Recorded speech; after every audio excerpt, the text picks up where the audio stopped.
We are live, Melanie. Hi. Hello, everybody. The world of Facebook. I'm currently trying to stream to Facebook profile page, Facebook group, and YouTube all at the same time. So good evening, everyone. We're going to quickly let a few viewers come on. You can see here, Mel. This is the view count. Yeah. So we've got 2 people on. I'm going to quickly get my up on Facebook so I can see, make sure we're coming loud and clear. This is a new thing that we're trying to do. Paul's on. How you doing, Paul? We're trying to do a Someone and Perry Go live at 5 more regularly. Can you hear it? Can everyone hear us? Give us some thumbs up and stuff. Make sure you can hear. Because I can't, because I've turned this on Do Not Disturb. Sound is good. We're streaming in all the places we wanted to. Let's go. Right, the purpose of these little lives at 5 is to talk about the local market, the property market. The agent that I'll be with will talk about their local market. We'll be sharing loads of advice on how to get a sale for the highest price, challenges that we're facing at the minute in general in the market and how to solve them. So as viewers are picking up, do you like this new little Mel and Perry Go live at 5? This is a new thing we're doing. So let's start off by Mel Attwater, introducing yourself. Okay, yes. So I am Melanie Attwater. I am loving it here at Power Bespoke. A little bit of history about me. I studied Spanish at university and I had a varied career. I lived in Portugal. And why I'm sitting here now is because I am very passionate about property. I've renovated a few properties myself, mostly Victorian properties, and put a modern stamp on them. So I like to think that I can see a lot of potential when I go around and see a property. My experience as well in buying properties has been quite varied. I've been there when I fell in love with the property, asked an agent to let me know if it fell through, and having found that it did fall through and they didn't let me know, I was gutted. So I've had a lot of experience there. Had they have promised to let you know but didn't? I was going in every Friday saying, please let me know if this falls through. And after about 5 weeks, I gave up thinking, you know, it's obviously going through fine, and then was mortified when I found out that I could have bought it. So a bit like my backstory, where like it's been born out of frustration of trying to do it in a better way. Yeah, absolutely. And just understanding the emotions involved. This is someone's potential home, and you want to get them to that place. And I'm a big believer in do to others as you'd have done to yourself. And treat as you wish to be treated. Exactly. So yeah. And so Mel is our partner agent specialising in the kind of Caterham, Woldingham, Warlingham areas, right? Yeah. And you live in Caterham. Yes. We're massive on an agent specialising in an area, but being able to help people outside the area as well. And Mel's joined us to focus on those areas, help grow the brand in them areas, help grow a great career for herself as an agent. But quickly touch base, Mel, on why you love that area so much. Yeah. It's stunningly beautiful, and it really is the best of both worlds. From my garden, especially this time of year, the autumn leaves are spectacular. So you could, when I take my little boy to school, we drive through the lanes and see all the beautiful trees, and then you can get on a train in half an hour you're in London, which to me is absolutely fabulous. So I am very passionate about where I live. And it makes our job so much easier, doesn't it, when not only are you passionate about helping someone move on to that chapter of their life, but also where you go into work day to day. So I remember back in the day, you know, when I was an agent working with someone, I'd be driving like 45 minutes to go to work. Didn't really live and get involved in the community around there, so couldn't really advise buyers too well. So where possible, I'm massive on. That's why we're trying to bring on new partner agents with our kind of vision to have specialist areas, but likewise, Mel can help someone outside of that area because the expertise that we apply in terms of the marketing strategy and that kind of stuff is applicable wherever she may be. But your preference area, your my knowledge, where you live yourself, I guess, is kind of Caterham, Woldingham, them kind of areas. So, share with lovely people your number one tip. If someone's thinking of selling now, what would that be? I think, and a big thing for Power Bespoke is pricing the property correctly, or at least price it to entice people to generate interest. Yeah. Get as many people around as possible who are obviously in a good position to buy, and obviously that interest will hopefully lead to more offers. And that to me is a number one strategy. Price to entice, yes, as someone once said. The what I find with pricing right in this market is the market isn't urgent. Understandably, it's not saying it's a bad market. It's just I think everyone in the South East is used to like a market going up 10% every year. It's not been like that because there's a thing kicking around starting with B. But with a pricing strategy in a house, you not necessarily got to sell it cheap, but you've got to market it at a level that's going to get real good footfall through the door to create the urgency in the property that lacks in the overall market. And I was looking at some of our figures the other day, and our average days on market is around 60 days, which that has definitely gone up. I remember when we were agreeing averaging in 14 to 28 days, probably 3 years ago before all that started happening.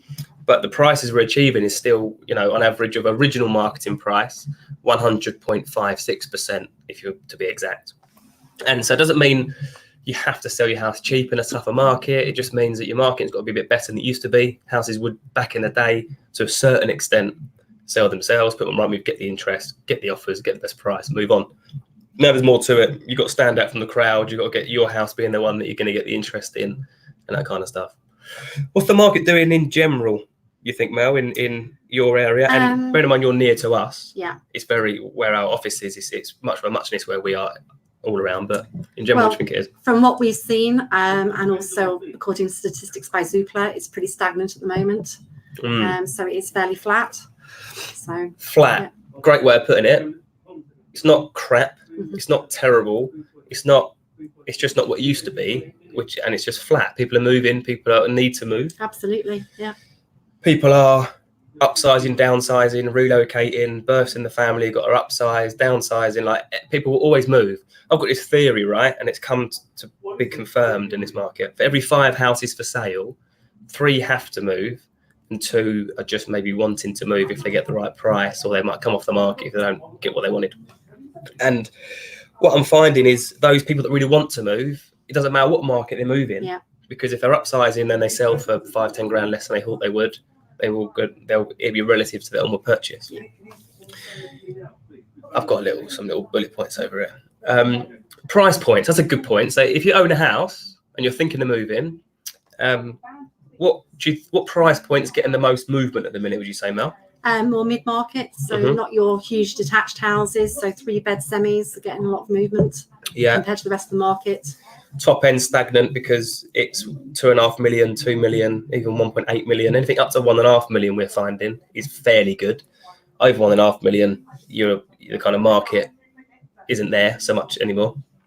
Lower end of the market, buy-to-let investors aren't so active because of the taxation and the stamp duty and the fact that they want capital growth and they're not sure what's going to happen in the next 5 years with property prices potentially.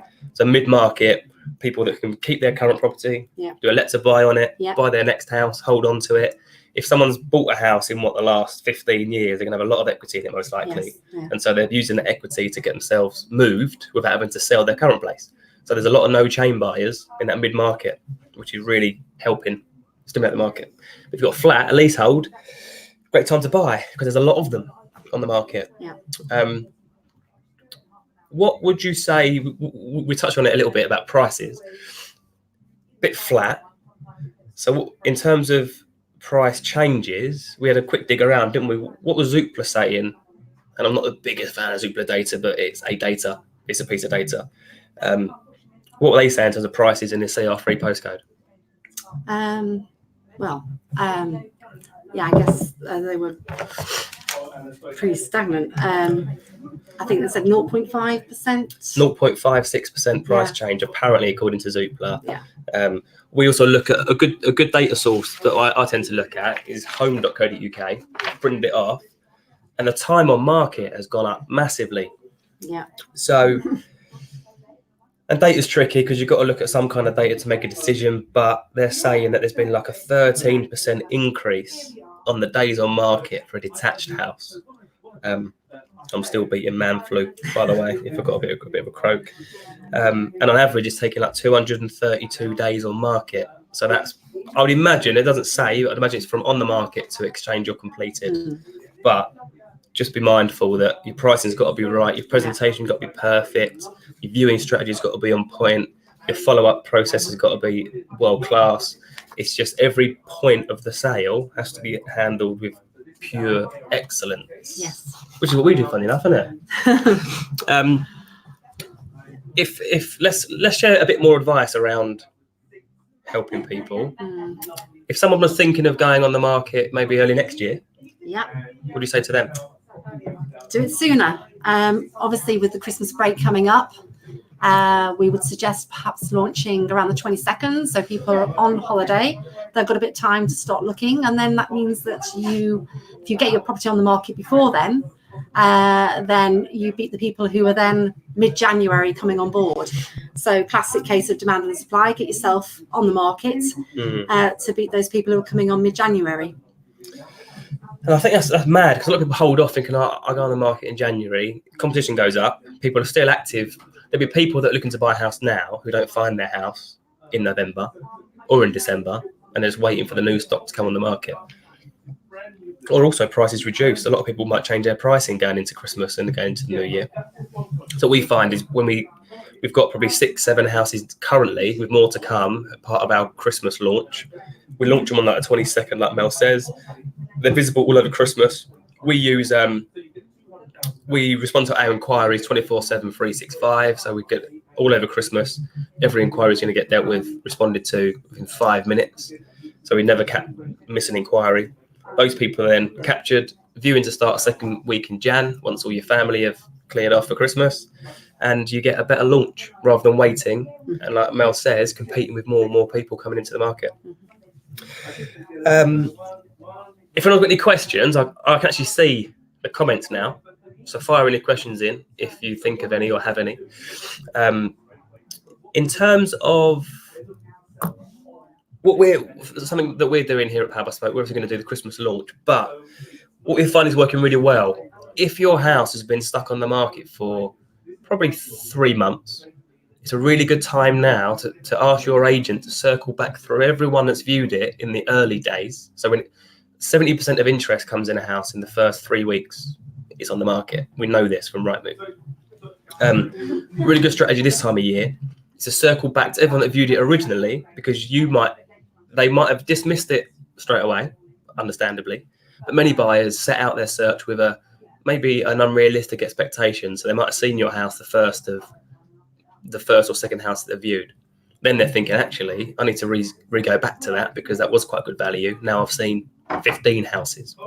On average, we're taking, eight viewings to one sale on average. So across 59 sales in the last few months, it's an average of 8 viewings.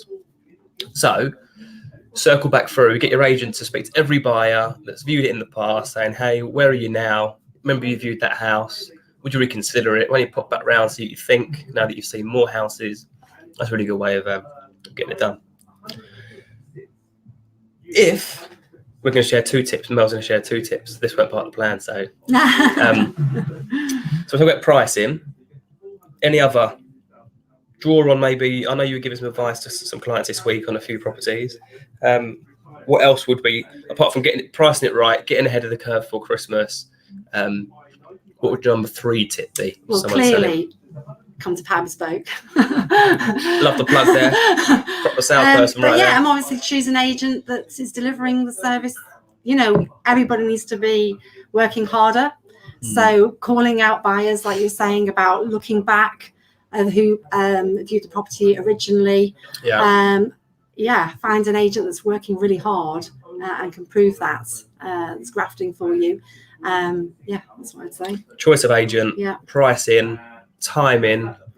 With that choice of agent, one of my biggest bugbears, as everyone knows by now, do not sign a contract of 6, 12, 26 weeks.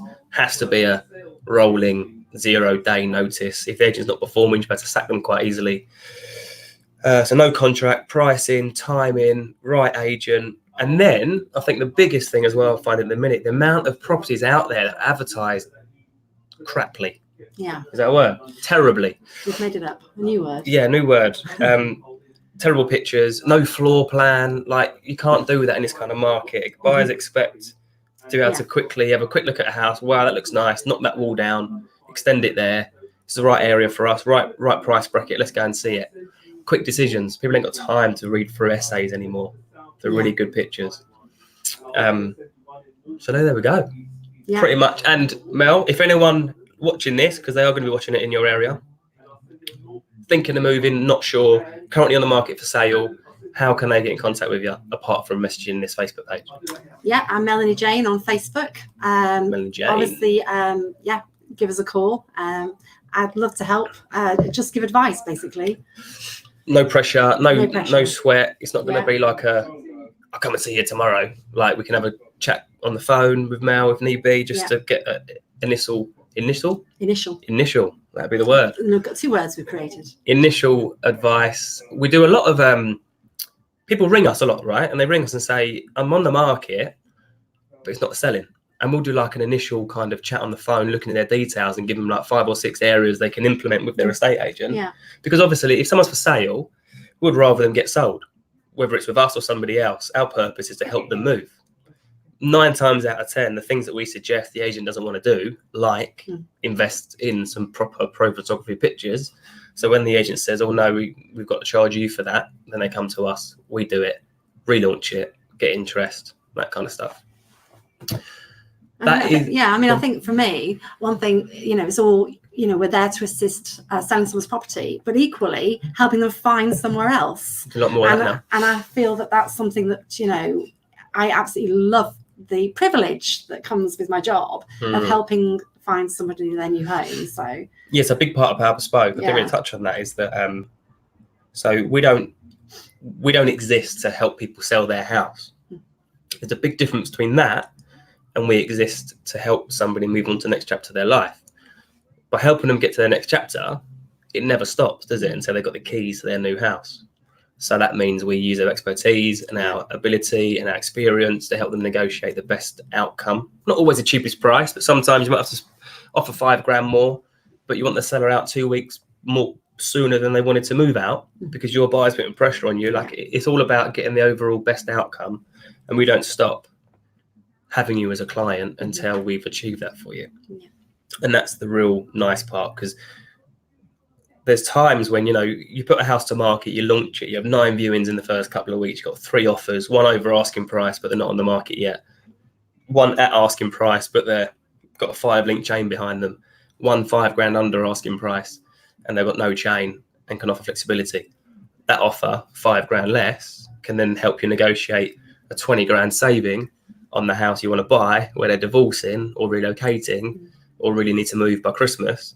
All of a sudden, you're 5, 20, 15 grand better off by taking the $5,000 less offer on your house. So it's all about overall ultimate goal. Yeah. Overall outcome. Yeah. Awesome. That is pretty bang on. I said 15, 20 minutes. I didn't want this to be a massive long rant. We're always here if you need advice. Drop me a message, drop the page a message, leave a comment. This is going out on YouTube, so leave a comment below. I'll tag Mel in this after the live, so you can message Mel directly. Please you can call our office 24/7 365. We answer our calls, and we'd love to help. Yeah. So everyone enjoy their evening. Bye from me. Bye. See you soon.